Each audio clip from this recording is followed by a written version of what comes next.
Friends, ನಿಮ್ಮೆಲ್ಲರಿಗೂ ಕೂಡ ನಿಮ್ಮದೇ ಆಗಿರ್ತಕ್ಕಂಥ ಯೂಟ್ಯೂಬ್ ಚಾನಲ್ ಸ್ಟಡಿ ವಿತ್ ಪರಶುರಾಮ್ಗೆ ಸ್ವಾಗತ ಅಂತ ಹೇಳ್ತಾ, ಕರ್ನಾಟಕ ಸೆಕೆಂಡರಿ ಎಜುಕೇಷನಲ್ಲಿ 9th ಸೈನ್ಸ್ನ FA1 ಪರೀಕ್ಷೆ ಪ್ರಶ್ನೆ ಪತ್ರಿಕೆಯನ್ನು ಪೋಸ್ಟ್ ಮಾಡ್ತಾ ಇದ್ದೀನಿ.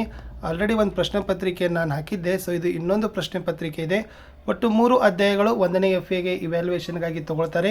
ನಮ್ಮ ಸುತ್ತಮುತ್ತಲಿನ ದ್ರವ್ಯಗಳು, ನಮ್ಮ ಸುತ್ತಮುತ್ತಲಿನ ದ್ರವ್ಯವು ಶುದ್ಧವೇ, ಜೀವದ ಮೂಲ ಘಟಕ, ಈ ಮೂರನ್ನು ಕೂಡ ಆಯ್ಕೆ ಮಾಡಿ ನಾನು ಪ್ರಶ್ನೆ ಪತ್ರಿಕೆಯನ್ನು ರೆಡಿ ಮಾಡಿದ್ದೀನಿ.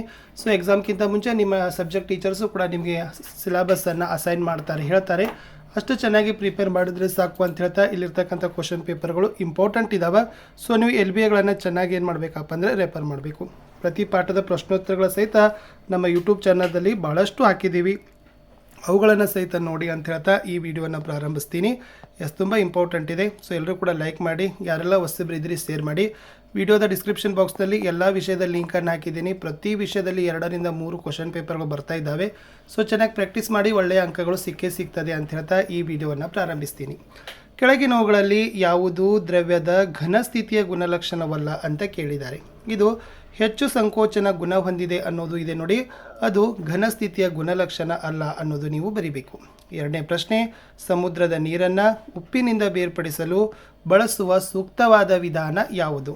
ಎ ಶೋಧನೆ, ಬಿ ಬಾಷ್ಪೀಕರಣ, ಸಿ ಸ್ಫಟಕೀಕರಣ, ಡಿ ಅಪಕೇಂದ್ರೀಕರಣ.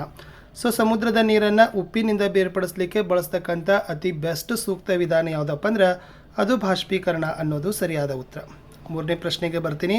ಪ್ರಶ್ನೆ 3, ಕೋಶದ ಶಕ್ತಿ ಕೇಂದ್ರ ಅಂತ ಕರೀತಾರೆ, ಶಕ್ತಿ ಆಗಾರ ಅಂತಲೂ ಕೂಡ ನಾವೇನು ಮಾಡ್ತೀವಪ್ಪ ಅಂದರೆ ಹೇಳ್ತೀವಿ. ಹಾಗಾದರೆ ಜೀವಕೋಶದ ಶಕ್ತಿ ಕೇಂದ್ರ ಅಂತ ಯಾವುದಕ್ಕೆ ಕರಿತೀರಿ? ಎಸ್, A ribosome, B lysosome, C mitochondria, D Golgi ಸಂಕೀರ್ಣ. ಇಲ್ಲಿ ಮೈಟೋಕಾಂಡ್ರಿಯಾವನ್ನು ಶಕ್ತಿ ಕೇಂದ್ರ ಅಂತಾರೆ, ಲೈಸೋಸೋಮನ್ ಏನಂತ ಕರೀತಾರೆ? ಆತ್ಮಹತ್ಯಾ ಸಂಚಿ ಅಂತ ಕರೀತಾರೆ. ಅದು ಕೂಡ ನಿಮಗೆ ಗೊತ್ತಿರಲಿ, ಏನಂತ ಕರೀತಾರೆ? ಆತ್ಮಹತ್ಯಾ ಸಂಚಿ. ಪ್ರಶ್ನೆ 4ಕ್ಕೆ ಬರ್ತೀನಿ. ಸೊ ಇವೆಲ್ಲ 1 ಅಂಕದ ಪ್ರಶ್ನೆಗಳು, ವೆರಿ ಮೋಸ್ಟ್ ಇಂಪಾರ್ಟೆಂಟ್. ದ್ರವ್ಯ ಅಂದರೆ ಏನು? ಸೊ ನಿಮಗೆ ಭಾಳ ರಿಪೀಟೆಡ್ ಆಗಿ ಕೇಳ್ತಕ್ಕಂಥ ಪ್ರಶ್ನೆ. ಜಾಗವನ್ನು ಆಕ್ರಮಿಸಿಕೊಳ್ಳುವ ದ್ರವ್ಯರಾಶಿಯನ್ನು ಹೊಂದಿರುವ ಯಾವುದೇ ವಸ್ತುವಿಗೆ ನಾವೇನಂತ ಕರಿತೀವಿ? ದ್ರವ್ಯ ಅಂತ ಕರಿತೀವಿ. ಓಕೆ, ಅದು ಇಂಪಾರ್ಟೆಂಟ್ ಇತ್ತು. ಇನ್ನು ದ್ರಾವಣ ಅಂದರೆ ಏನು? ಒಂದು ಉದಾಹರಣೆ ಕೊಡಿ ಅಂತ ಕೇಳಿದ್ದಾರೆ. ಇಲ್ಲಿ 2 ಅಥವಾ ಹೆಚ್ಚಿನ ಪದಾರ್ಥಗಳ ಏಕರೂಪ ಮಿಶ್ರಣವನ್ನು ನಾವೇನಂತ ಕರಿತೀವಿ? ದ್ರಾವಣ ಅಂತ ಕರಿತೀವಿ. ಸೊ ಇದಕ್ಕೆ ಬೆಸ್ಟ್ ಎಕ್ಸಾಂಪಲ್ ಏನಪ್ಪ ಅಂದರೆ ಉಪ್ಪಿನ ನೀರು ಅಂತ ಬರೆದ್ರೆ ಆನ್ಸರ್ ಕಂಪ್ಲೀಟ್ ಆಗ್ತದೆ. ಇಲ್ಲಿ ಜೀವಕೋಶವನ್ನು ಅಧ್ಯಯನ ಮಾಡುವ ಕೇಂದ್ರ ಅಂತ ಕರಿತೀವಿ. ವಿಶೇಷವಾಗಿ ಜೀವಕೋಶ ಅಂದ್ರೆ ಜೀವಿಯ ರಚನಾತ್ಮಕ ಮತ್ತು ಕಾರ್ಯನಿರ್ವಾಹಕ ಘಟಕ ಅಂತ ಕರೀತಾರೆ. ಅದನ್ನು ಕೂಡ ಬೈಪಟ್ ಮಾಡಿ. ಯಾವುದು? ಜೀವಕೋಶದ ಅರ್ಥ. ಜೀವಕೋಶ ಅಂದ್ರೇನು? ಜೀವಿಯ ರಚನಾತ್ಮಕ ಮತ್ತು ಕಾರ್ಯನಿರ್ವಾಹಕ ಘಟಕವೇ ಜೀವಕೋಶ. ಬಟ್ ಇಲ್ಲಿ ಏನು ಕೇಳಿದಾರಪ್ಪ ಅಂದ್ರೆ ಜೀವಕೋಶದ ಅಧ್ಯಯನವನ್ನು ಏನಂತ ಕರೀತಾರೆ ಅಂತ ಕೇಳಿದ್ದಾರೆ. ಇಲ್ಲಿ ಜೀವಕೋಶದ ಅಧ್ಯಯನಕ್ಕೆ ಬಂದಾಗ ಸೊ ಅದನ್ನ ಏನಂತ ಕರೀತಾರೆ? ಜೀವಕೋಶ ಶಾಸ್ತ್ರ ಅಂತ ಕರೀತಾರೆ. ಸೊ ಜೀವಕೋಶ ಶಾಸ್ತ್ರ ಇಸ್ ದ ರೈಟ್ ಆನ್ಸರ್. ಮುಂದಿನ ಪ್ರಶ್ನೆ 4, ಪ್ಲಾಸ್ಮಾ ಪೊರೆಯು ಯಾವ ಪದಾರ್ಥಗಳಿಂದ ಮಾಡಲ್ಪಟ್ಟಿದೆ?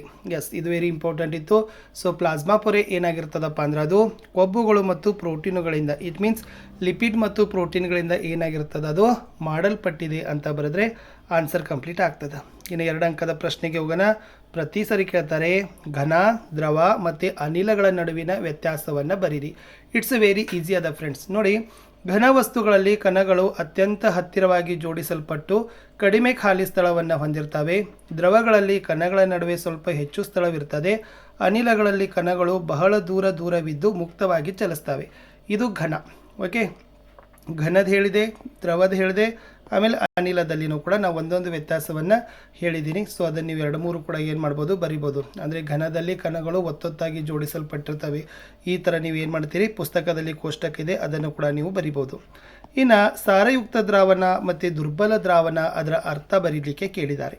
ಇಲ್ಲಿ ನಿರ್ದಿಷ್ಟ ತಾಪಮಾನದಲ್ಲಿ ದ್ರಾವಣದಲ್ಲಿ ಕರಗಿಸಬಹುದಾದ ಗರಿಷ್ಠ ಪ್ರಮಾಣದ ಕರಗುವ ವಸ್ತುವು ಕರಗಿದ್ದರೆ ಅದನ್ನು ನಾವು ಸಾರಯುಕ್ತ ದ್ರಾವಣ ಅಂತ ಕರಿತೀವಿ. ಓಕೆನಾ? ಇನ್ನೊಂದು ಏನಪ್ಪ ಅಂದ್ರೆ ಕರಗುವ ವಸ್ತುವಿನ ಪ್ರಮಾಣ ಸ್ಯಾಚುರೇಷನ್ ಮಟ್ಟಕ್ಕಿಂತ ಕಡಿಮೆ ಇದ್ದರೆ ಅದನ್ನು ದುರ್ಬಲ ದ್ರಾವಣ ಅಂತ ಕರಿತೀವಿ. ಇದು ಇಂಪಾರ್ಟೆಂಟು. ಇನ್ನು ಪ್ರಾಣಿಕೋಶ ಮತ್ತು ಸಸ್ಯಜೀವಕೋಶ ನಡುವಿನ ವ್ಯತ್ಯಾಸ, it's a very most important. ಸಸ್ಯಜೀವಕೋಶಗಳಲ್ಲಿ ಕೋಶ ಭಿತ್ತಿ, ಇದು ಗೋಡೆ ಅಂದರೆ ಏನು? ಕೋಶ ಭಿತ್ತಿ ಇರ್ತದೆ.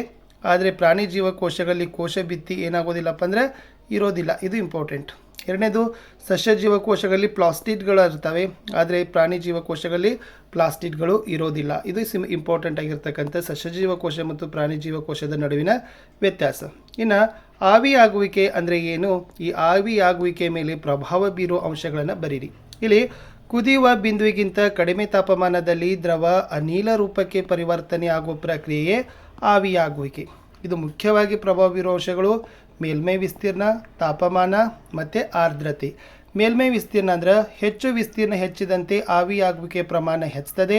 ತಾಪಮಾನ ಅಂದರೆ ತಾಪಮಾನ ಹೆಚ್ಚಿದಂತೆ ಕಣಗಳ ಚಲನ ಶಕ್ತಿ ಹೆಚ್ಚಾಗಿ ಆವಿಯಾಗುವಿಕೆ ವೇಗವಾಗ್ತದೆ. ಇನ್ನು ಆರ್ದ್ರತೆ ಅಂದರೆ ಗಾಳಿಯಲ್ಲಿ ತೇವಾಂಶ ಹೆಚ್ಚಿದ್ದರೆ ಆವಿಯಾಗುವಿಕೆ ಕಡಿಮೆ ಆಗ್ತದೆ ಅಂತ ಬರೆದ್ರೆ ಸಾಕು. ಇಷ್ಟು ಏನಾಗಿತ್ತಪ್ಪ ಅಂದರೆ ಇಂಪಾರ್ಟೆಂಟ್ ಇತ್ತು. ಇನ್ನು ನೆಕ್ಸ್ಟ್ 4 ಮಾರ್ಕ್ಸಿಗೆ ಒಂದು ಕ್ವಶನ್ ಕೇಳಿದ್ದಾರೆ, ಜೀವಕೋಶದ ಚಿತ್ರ. ಇಲ್ಲಿ ನಿಮಗೆ ಚೆನ್ನಾಗಿ ನೀವು ಚಿತ್ರವನ್ನು ಪ್ರಾಕ್ಟೀಸ್ ಮಾಡಿ. ಓಕೆ, ನಿಮ್ಮ ಪುಸ್ತಕದಲ್ಲಿ ಇದೆ ಸಸ್ಯ ಜೀವಕೋಶನೋ ಅಥವಾ ಪ್ರಾಣಿ ಜೀವಕೋಶ, ಒಟ್ಟಾರೆ ಒಂದು ಜೀವಕೋಶದ ಚಿತ್ರ ಇದೆ. ಅದನ್ನು ನೀಟಾಗಿ ಪ್ರಾಕ್ಟೀಸ್ ಮಾಡಿ ಭಾಗಗಳನ್ನು ಗುರುತಿಸೋದನ್ನು ಕಲಿರಿ. ಇಲ್ಲಿ ಈ ಜೀವಕೋಶಗಳಲ್ಲಿ ಮೈಟ್ರೋಕಾಂಡ್ರಿಯಾ, ಪ್ಲಾಸ್ಟಿಡು ಮತ್ತು ನಿರ್ವಾಳಗಳ ಏನು ಕೇಳಿದ್ದಾರೆ, ಕಾರ್ಯಗಳನ್ನು ಕೇಳಿದ್ದಾರೆ. ಓಕೆ, ಮೈಟ್ರೋಕಾಂಡ್ರಿಯಾ ನಿಮಗೆ ಗೊತ್ತದ, ಕೋಶಕ್ಕೆ ಅಗತ್ಯವಿರೋ ಶಕ್ತಿಯನ್ನು ATP ರೂಪದಲ್ಲಿ ಬಿಡುಗಡೆ ಮಾಡ್ತದೆ. ಇದನ್ನು ಜೀವಕೋಶದ ಶಕ್ತಿ ಕೇಂದ್ರ ಅಂತ ಕರಿತೀವಿ. ಓಕೆ, ಇನ್ನು ಪ್ಲಾಸ್ಟಿಡ್ಗಳಂದ್ರೆ ಕೇವಲ ಸಸ್ಯ ಜೀವಕೋಶಗಳಿರ್ತದೆ. ಹಸಿರು ಕಣಗಳು ದ್ವಿತೀಯ ಸಂಶ್ಲೇಷಣೆಗೆ ಸಹಾಯವನ್ನು ಮಾಡ್ತವೆ. ನಿರ್ವಾಳಗಳು ಇವು ಕೋಶಕ್ಕೆ ಘನ ಅಥವಾ ದ್ರವ ವಸ್ತುಗಳ ಶೇಖರಣಾ ಚೀಲಗಳಾಗಿ ಕೆಲಸ ಮಾಡ್ತವೆ. ಆಮೇಲೆ ಸಸ್ಯ ಕೋಶಗಳಲ್ಲಿ ಇವು ದೊಡ್ಡದಾಗಿದ್ದು ಗಡಸುತನವನ್ನು ನೀಡ್ತವೆ ಅಂತ ಬರಿಬೇಕು. ಇಷ್ಟು ನಾವು ಏನು ಮಾಡಿದ್ದೀವಿ ಅಂದರೆ ಒಂದು ಇಂಪಾರ್ಟೆಂಟ್ ಆಗಿರ್ತಕ್ಕಂಥದ್ದೇ ನಿಮಗೆ ಪ್ರಶ್ನೆ ಪತ್ರಿಕೆಯನ್ನು ಕೊಟ್ಟಿದ್ದೀವಿ. ಸೊ ಎಲ್ಲರೂ ಕೂಡ ಚೆನ್ನಾಗಿ ಅದನ್ನು ಪ್ರಿಪೇರ್ ಮಾಡಿಕೊಡ್ರಿ. ಹೆಚ್ಚು ನೀವು LBAದಲ್ಲಿನ ಪ್ರಶ್ನೆಗಳನ್ನ ಚೆನ್ನಾಗಿ ಓದಿ ಗ್ರಹಿಕೆ ಮಾಡಿಕೊಂಡು ಸ್ಟಡಿ ಮಾಡಬೇಕು ಅಂತ ಹೇಳ್ತಾ ಇಲ್ಲಿಯವರೆಗೆ ವಾಚ್ ಮಾಡಿದ್ದಕ್ಕೆ ಧನ್ಯವಾದಗಳು. Good luck.